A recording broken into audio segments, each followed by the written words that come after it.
আমরা মনে করি আমরা ঐক্যবদ্ধ আছি। আমরা দেশটাক তারেক রহমানের নেতৃত্বে গত জুলাই আন্দোলনে যেভাবে একটি দানব সরকারকে আমরা পতন ঘটিয়েছি, আগামীতেও তার নেতৃত্বে আমরা দেশ গঠন করব।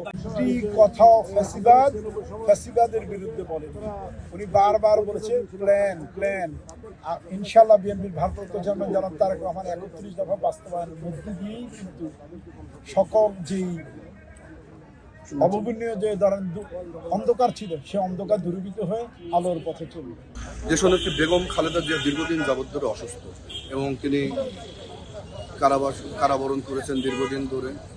করার পর 28 অক্টোবর আমাদের বিএনপির যে মহাসমাবেশ ছিল সেখান থেকে শুরু করে হরতাল অবরোধ সব কিছু পরিপ্রেক্ষিতে খুনি হাসিনা যে অবৈধ নির্বাচন দিয়েছিল, সেই নির্বাচন পার করে জুলাইয়ের গণ অভ্যুত্থান থেকে শুরু করে বাংলাদেশের সাধারণ জনগণ বর্তমান তারেক রহমান দেশে ফিরে আসাতে বাংলাদেশের 18 কোটি মানুষের মধ্যে এবং আমাদের নেতাকর্মীর মধ্যে যে সাহস ছিল তার চেয়ে এখন আরো দ্বিগুণ হয়ে গেছে।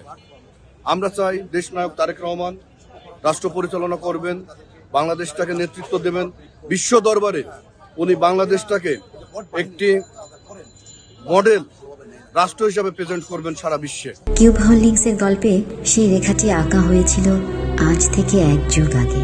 নকশাই আমাদের ভাষা। Cube holdings limited. জনাব তারেক রহমান বাংলাদেশের মাটিতে স্বদেশের মাটিতে আসার পরে তার যে কর্মসূচি আমরা দেখেছি এবং আপনারাও দেখেছেন যে তিনি এসে কিন্তু প্রথমেই তার প্রিয় মাতৃভূমির মাটি স্পর্শ করেছেন এবং সে মাটি স্পর্শ করা মানে হচ্ছে দেশের প্রতি, মানুষের প্রতি, এই মাটির প্রতি তার মমত্ববোধ, এটা কিন্তু প্রমাণিত।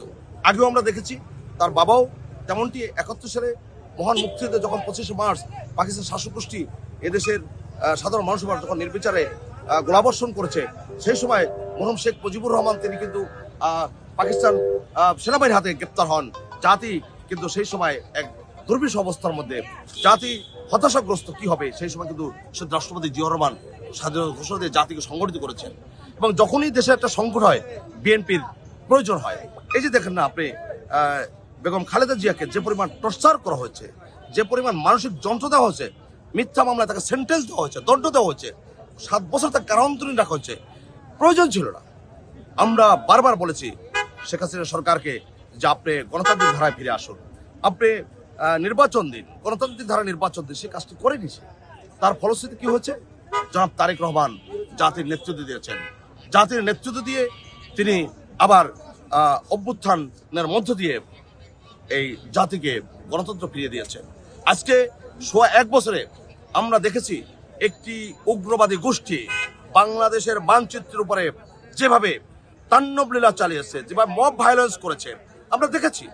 তারা কিন্তু আমরা বিশ্বাস করি এই গত 2 দিনের যে আমাদের কর্মসূচি, মানুষের ভালোবাসা, বাঁধভাঙ্গ উচ্ছ্বাস, জনতার ঢেউ, আমরা যদি বলি সমুদ্রের উর্মিমালা আমরা দেখিনি, কিন্তু তারেক রহমানের প্রতি যে মানুষের ভালোবাসা, বাঁধভাঙ্গ উচ্ছ্বাস, সেটি আমরা দেখেছি।